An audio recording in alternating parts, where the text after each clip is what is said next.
This video will cover section 1.9, distance and midpoint formulas, and also circles. We're going to start by using the Pythagorean theorem, which is, I know all of you know it, so it's c squared is equal to a squared plus b squared, correct? Yes?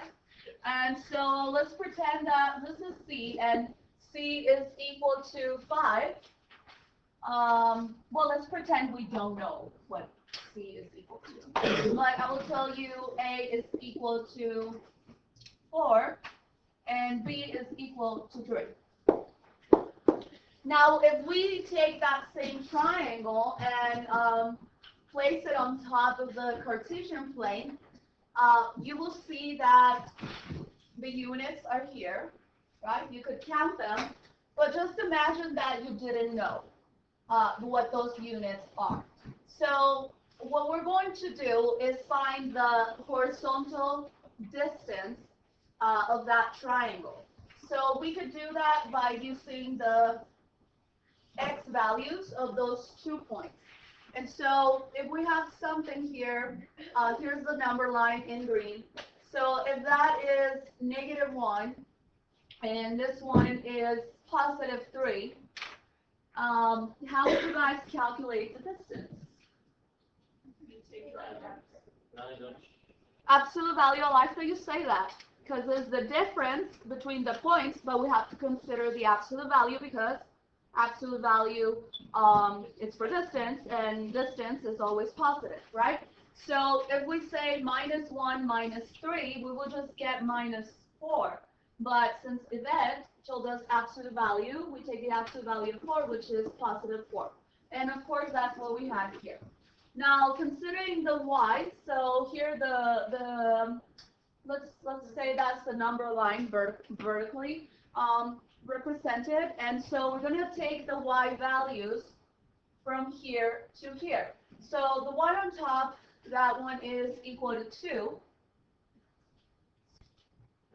and the one on the bottom is equal to -1. And so again, to get the vertical distance, we subtract them. So let's say 2 minus -1, but again, we need the absolute value. So this will turn into the absolute value of 2 plus 1, which is equal to 3.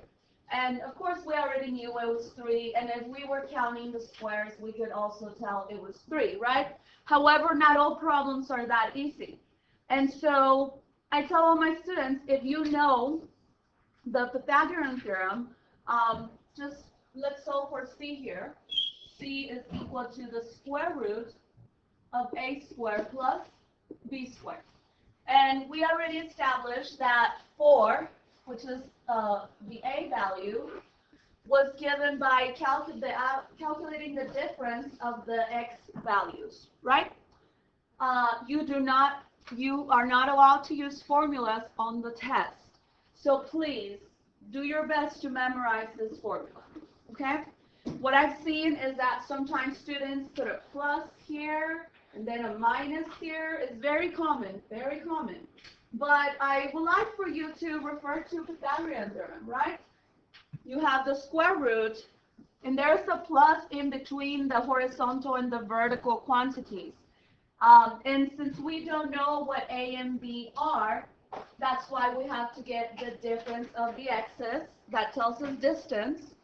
And that's why we have to get the difference of the y's. That tells us the vertical distance as well. So why do you guys think we don't have the absolute value here anymore in the distance formula? Yes. So you're squaring it, and when you square something, you always get something positive. All right, so then let's go ahead and solve example 1 with the distance formula.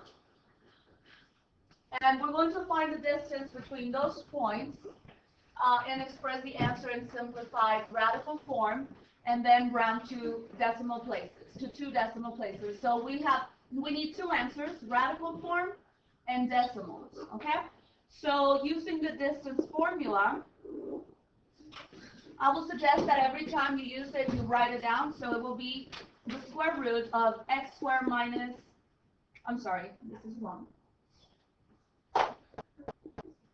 x sub 2 minus x sub 1 squared plus y sub 2 minus y sub 1 squared. And remember, this is giving us, let's say, A, and this will give us B, right? The horizontal and the vertical. Okay, so let's go ahead and do our substitution with the points. Good afternoon, Northwest. So, we have the following announcements. Girls, Ms. Tabor and Ms. Devin would like to invite you to the Girls Who Color Club. Our meeting will be every Thursday from 4 to 6 p.m. starting on October 1st. For more details, talk to Ms. Devin or Ms. Tabor. Try to sign up before the first meeting so you can receive a small gift from this national organization. Bumper stickers, windows, holes are on sale for only $5 at the front office and portable free. One lucky buyer will receive a $15 Starbucks card. Students, if you need to pick up your calculator from Ms. Devin, please feel free to do so during lunch, before school, after school, or during first period. The class of 2017 will be selling room temperature and cold bottled water until October 1st in portable free. Don't let dehydration ruin your education. Clean update. The class of 2017 will be conducting a police call to clean up our parking lot in Arroyo. Everyone is invited to join today, Thursday at 4:30. Come and earn some volunteer hours. Class of 2017, please sign up for the text message reminders. Text at Nexus 2017 to 81010. Also sign up on and go to the junior class page. The code is GGIQU6. Support your class and buy stickers for $5. Students and faculty, the junior class is studying the class jersey to everyone. We can customize the name and number to your liking. They're all my announcements. For everyone else, the shirt is $10. We have signed this extra font to everyone. The Game and Straight Alliance of Northwest Early College High School has decided to meet twice per month on Thursdays from 4 to 5 p.m. If you can't attend, no problem. We will have a makeup meeting during lunch. Our first meeting is on September 29th after school. That is all.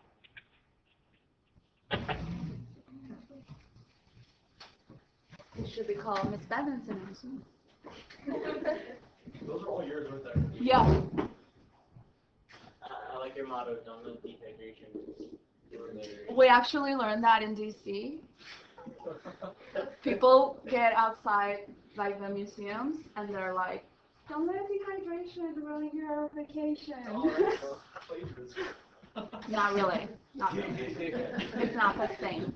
Okay, so what we were looking for was the square root of 52. Can we simplify this or not? No. Well, I think so. No? No. What is that divided by 4? yeah. Divided by 4 is like.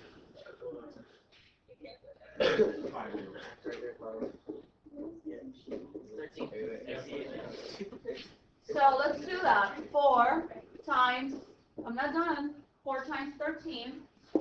And then we take the square root of 4 times the square root of 13. The square root of 4 is 2, and then 13, the square root of 13. And if we want a decimal approximation,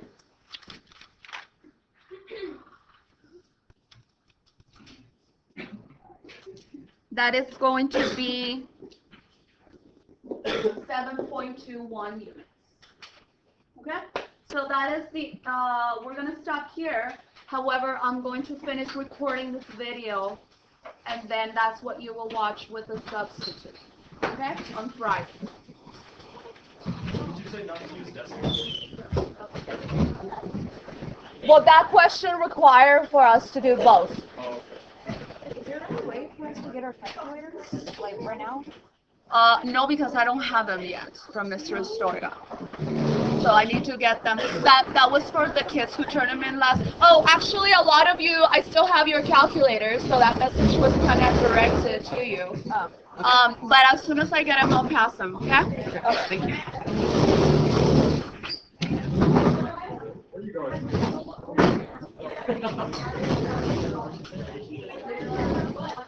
Mr. Hart. other question?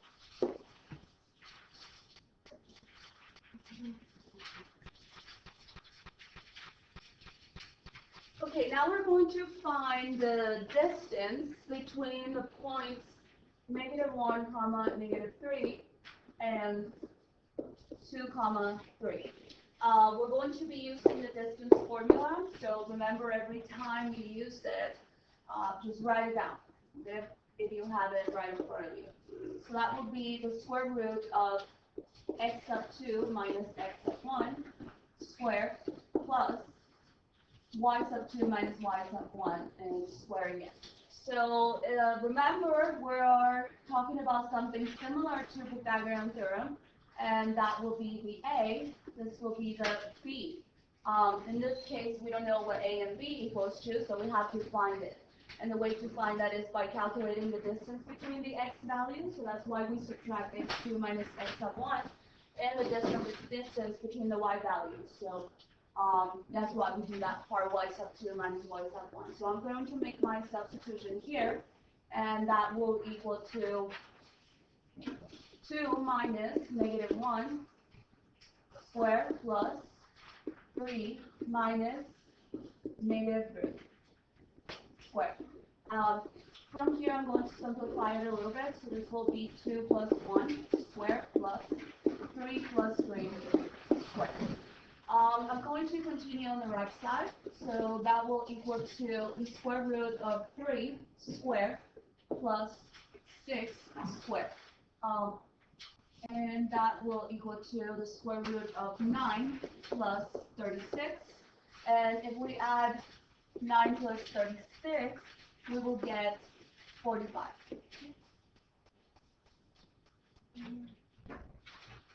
We're going to simplify it in radical form. So what we could do here is take 2 factors of 45, where one of them is a perfect square. That would be 9. 9 times 5. And this is equivalent to the square root of 9 times the square root of 5. So from here, we know the square root of 9 is 3, and the square root of 5 is an irrational number, so we're just going to leave it like that. And for the approximation, because if you notice they're asking us for 2 answers, one in simplified radical form and the other one approximation. So that will be approximate to 6.71.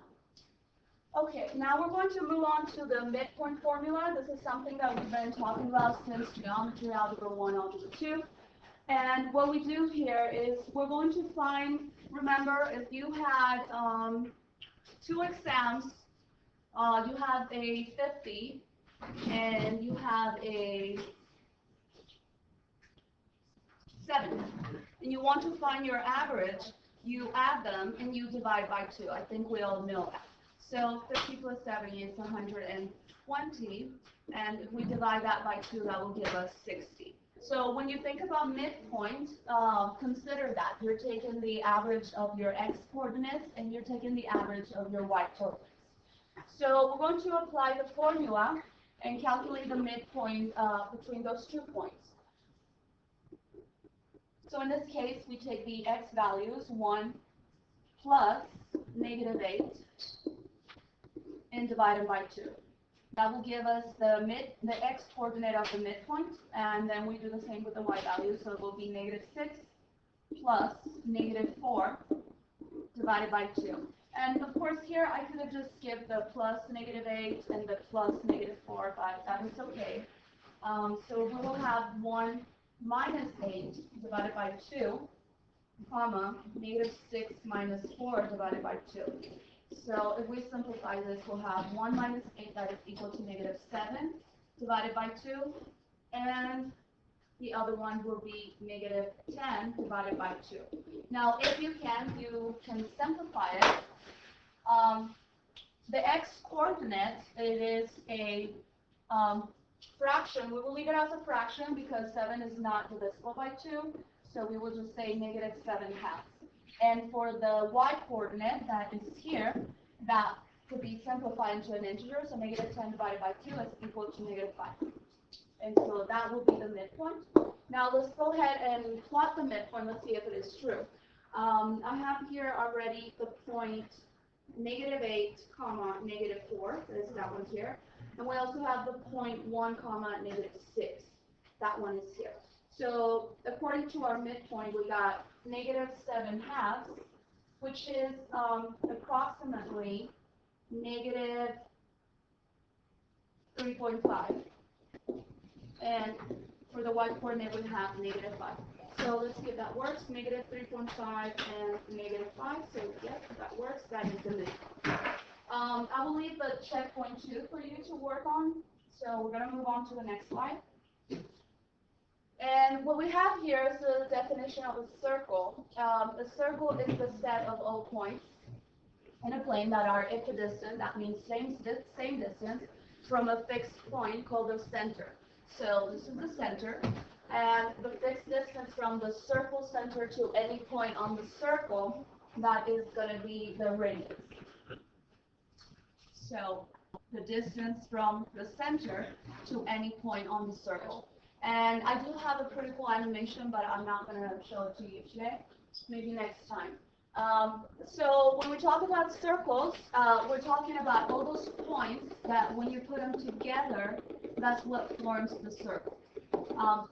So now in terms of the equation of the circle, we're going to be using the standard form, and we're also going to be looking at the general form of the equation of the circle. So for the standard form, we're going to consider the center to have the coordinates h, comma, k.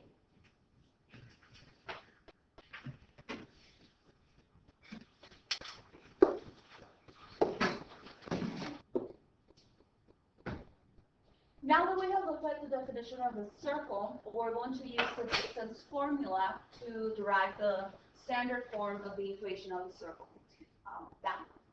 So instead of using d for distance, what I want to use is r for radius. And so by the distance formula, we know we're going to take the difference of the x coordinates, square it, and then we're going to add the square of the difference of the y coordinates. And so what I'm trying to find is the distance from the center to any point on the circle. And based on the definition, we call that the radius. So what we're going to do is, instead of using x sub 1, x sub 2, y sub 1, y sub 2, we will be using hk and xy. So that will be x minus h. So that will tell us the horizontal difference of the x coordinates. And also, we will be calculating the vertical difference, the difference of the coordinates, the y coordinates. So that will be y minus k. Now, what we're going to do is square both sides. And so we do that to get rid of the square root. So the square takes care of the square root, and we are left with x minus h squared plus y minus k squared, and that is equal to the radius squared. And so that is one way we could derive the standard form of the equation of the circle. So now we're going to apply that, and remember that h, comma, k is representing the center, and r square is the radius square. So whenever you find that number, you will still have to solve for r by taking the square root.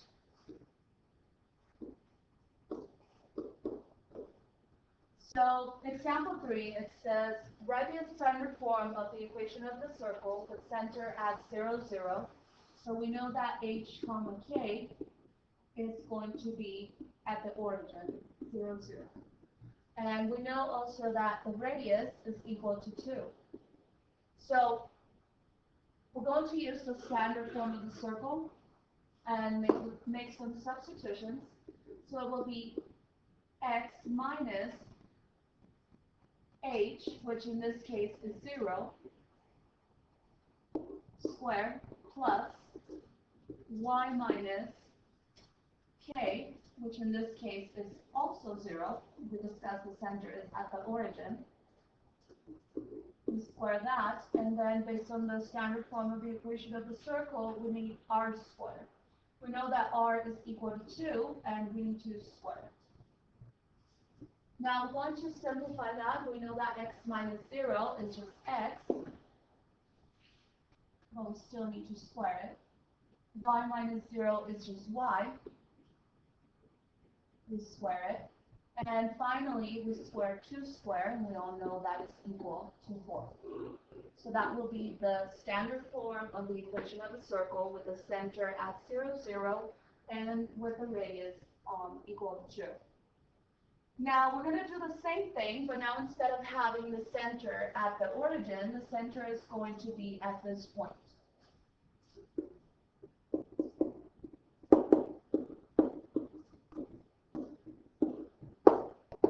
So remember, the center is giving us the coordinates of h and k.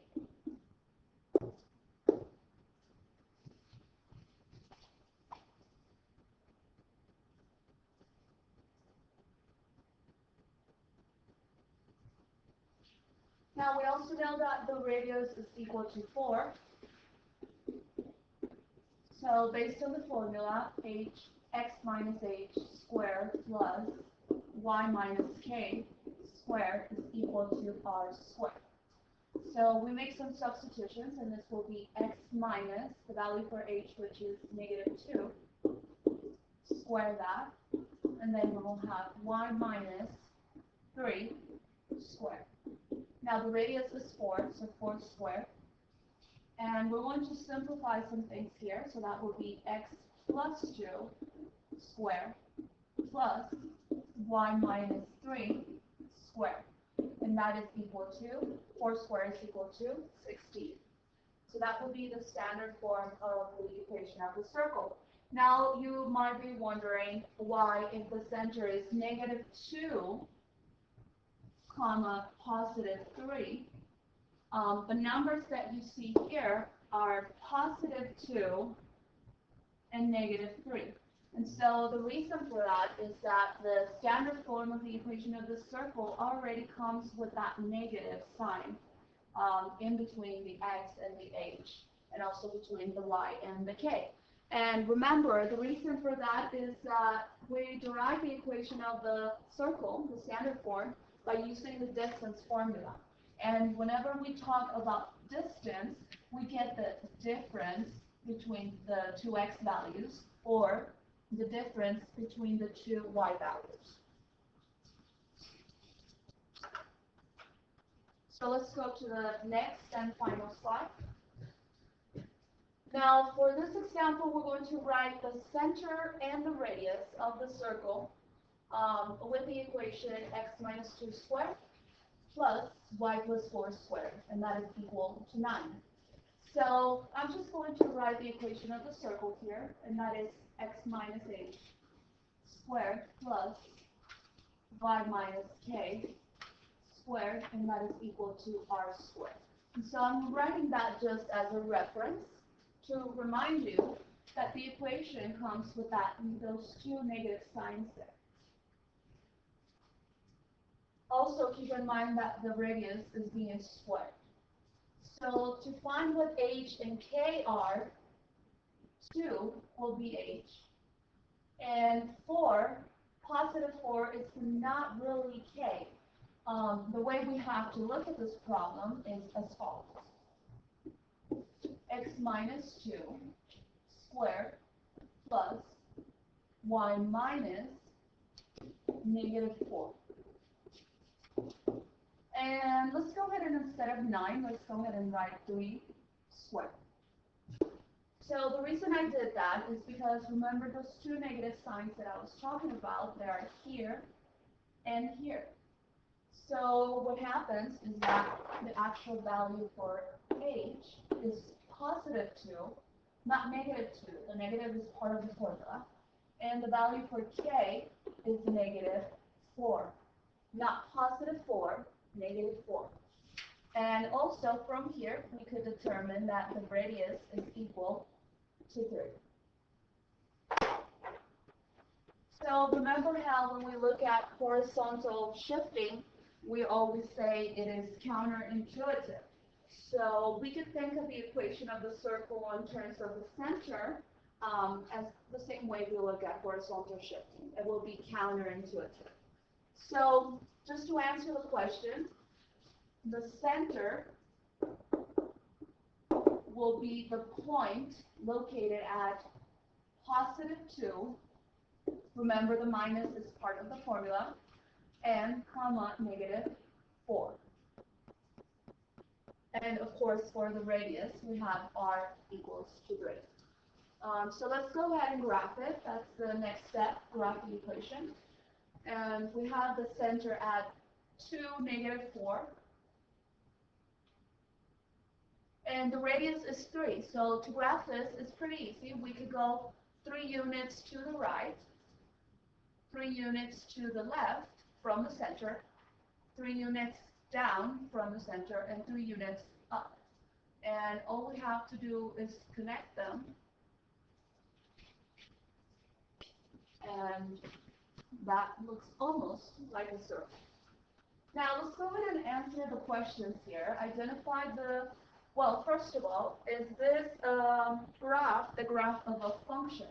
And I think all of you could tell me no, because if we have a vertical line test, it will not pass it, it will touch 2 points. So what we're going to do, if you notice here, we're not calling it a function, we're calling it a relation.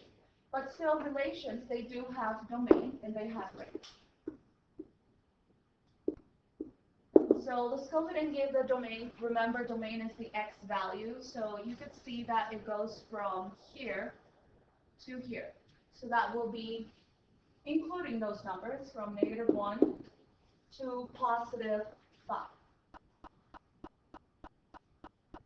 And for the range, it will be from here to here. So that will be from negative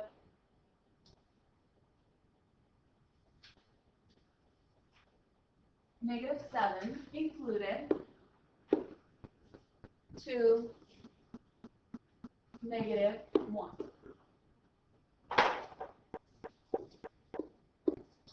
So that is the way to represent it. Now if you want to use set notation, it will be, for domain, it will be any x such that x is greater than or equal to negative 1, but is less than or equal to 5. For the range, we will say in set notation, it will be y such that y is greater than or equal to negative 7, and it's also less than or equal to negative 1. Okay, so we're almost done. And remember, when we started the course, we looked at general forms of linear functions. And I told you we're going to look at general forms of other functions and also relations, like the circle. And so just like we have the standard form of a circle, we also have the general form of a circle, and that is here. And where D, E, and F are real numbers. So we have something here in general form, and we are asked to convert it to standard form. And what we're going to do is completing the square. And remember, our goal, we're going to do a series of steps, and we want to get something that looks like this. X minus h squared plus y minus k squared equals to r squared. So that's what we want to accomplish. In order for us to do that, we have to use completing square. So what I'm going to do first is separate my terms so that I have the x's together. So I will have x squared plus 4x. Then I'm going to leave just a little space here. And then that will be followed by y squared minus 6y, and again, a little space here. And if you notice, we have here the right side is equal to 0. So what I want to do is I want to take this negative 23 to the other side. And if I do that, we know negative 23 is subtracting on the left side, so the inverse operation is addition. So that will turn it into positive 23.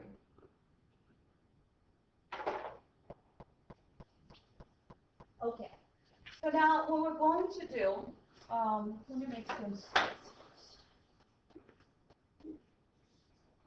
What we're going to do first is we're going to consider the coefficient of the x. In this case, it is positive 4.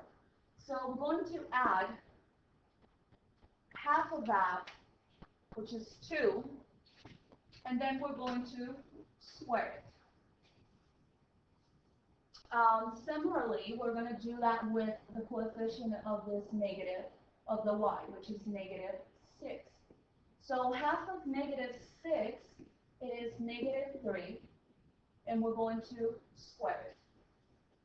Now, every time you do something to the left side, you have to do the same thing to the right side. So it makes sense for us that if we add 2 squared, to the left, we should also add it to the right, plus 2 squared.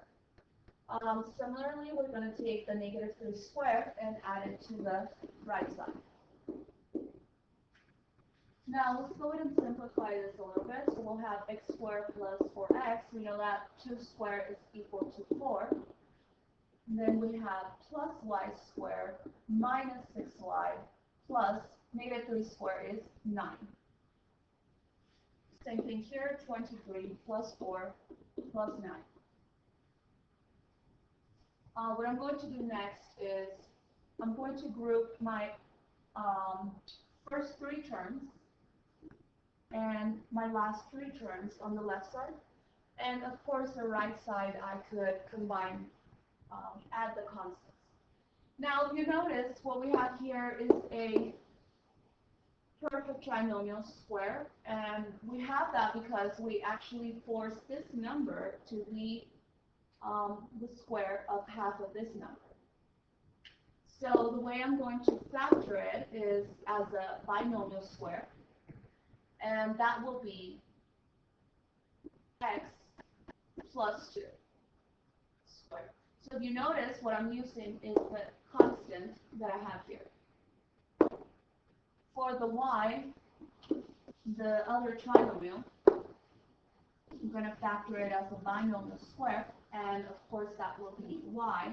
But instead of plus, I'm going to have minus 3.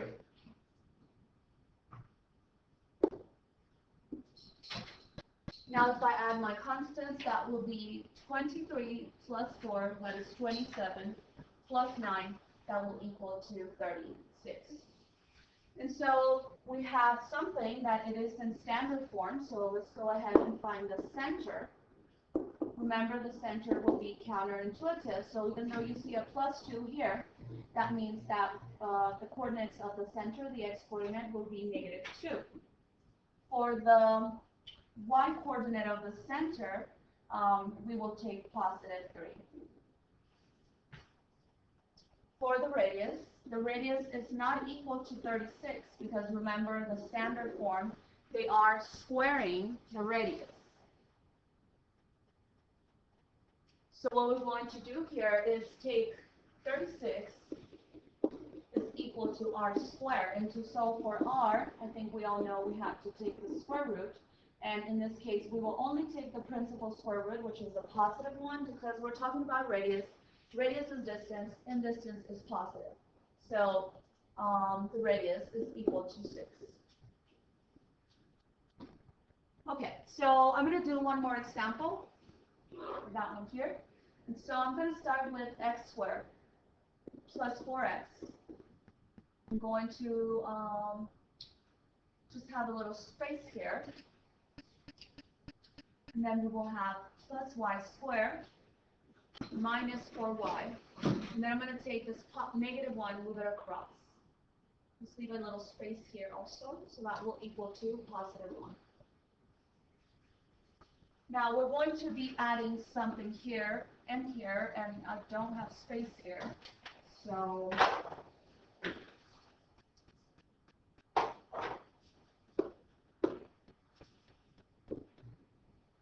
let's see. So what I'm going to add here is half of 4, which is 2, and then square it. I'm also going to add half of negative 4, that will be negative 2, and then square it. So whatever I do to the left, I must do it to the right. So here we'll have 1 plus 2 squared, and we will also have plus negative 2 squared. Now I'm going to simplify this a little bit, so we'll have x squared plus 4x plus 4, and then plus y squared minus 4y plus positive 4. We know that negative 2 squared should be positive because negative 2 times negative 2 is equal to positive 4.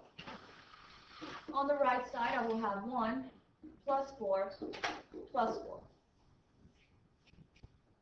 Now what I'm going to do is group my first 3 terms and factor them into a binomial square. So that will be x plus 2 squared. I'm getting that number from here. And also the last 3 terms on the left side, that will be y minus 2. And I know it's negative 2 because that is half of negative 4. Let's not forget to square it. Now let's add the constant terms on the right side, so that will be 1 plus 4 is equal to 9. So from here, we could find that the center is equal to negative 2, remember, counterintuitive, comma, positive 2. And the radius is equal to the square root of 9, which is equal to 3. And so this concludes the video. And I also want to thank everyone from the class of 2017 who volunteered and helped us clean the parking lot. So good job, guys. I'm very proud of you. Enjoy your weekend, and please study for your exam.